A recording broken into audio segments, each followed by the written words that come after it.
আজকে আমরা সেজে গুজে যাচ্ছি গোলসি সারদা ভবন, কারণ খুশবু দিদির বিয়ে অনুষ্ঠান ওখানেই হবে। সবাই টোটো করে চলে গেছে, আর এখন আব্বু আর মায়ের সাথে আমরা যাচ্ছি মোটরসাইকেলে। লজে আসতে না আসতেই আমরা নাস্তা করে নিচ্ছি।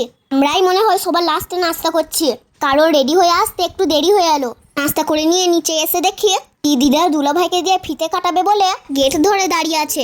ও চলে এসেছে আমার ছোট নানা। ছোট নানা আসতে না আসতেই আমাদেরকে খাওয়াচ্ছে বরফ পানি। নানা নানিরা এইরকমই হয়, তাই না? সবসময় আমাদের আনন্দের কথাই ভাবে। দেখো বিয়ে বাড়িতে এসে সবাই গল্প করছে, আর গল্প করবে নাই বা কেন? বিয়ে বাড়ি মানেই তো তাই। যেসব কুটুমদের সাথে অনেকদিন দেখা হয় না, তাদের দেখো মনটা খুশি হয়ে যায়। যাই হোক, তারপর চলে এসেছে আমাদের নতুন দোলা ভাই। আমি আর বুনু যে সামনেই দাঁড়িয়েছিলাম, কিন্তু মা বারবার ডেকে নিচ্ছে। মা বলছে এত ভিড়ে চিড়ে চারটা হয়ে যাবি। আরে আরে, এটা কি হচ্ছে? গরমের মধ্যেও হচ্ছে স্নোফল? আরে না রে বুনু, এটা স্নোফল নয়, এটা স্নো স্প্রে। বিয়ে বাড়িতে দেয়। ও আচ্ছা। এক বুনু দোলা ভাইকে সবাই নুন শরবত খাই ঠকাচ্ছে। হ্যাঁ চলো একটু ফুচকা খেয়ে আসি।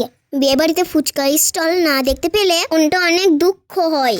মনে হয় কি যেন একটা মিস করে গেলাম। তারপর দেখি শুরু হয়ে গেছে বিয়ে পড়ানোর নিয়ম। বুনু বড় হয়ে গেলে আমরা খুশবু দিদির বিয়েটা ভুলে যাবো বলো? হ্যাঁ, তার জন্যই তো ভিডিও করে নিয়েছি। আমরা ভুলে গেলেও মায়েরা বাবু ঠিকই মনে থাকবে। আমরা সবাই আমার দিদি দোলা ভাইকে দোয়া করো।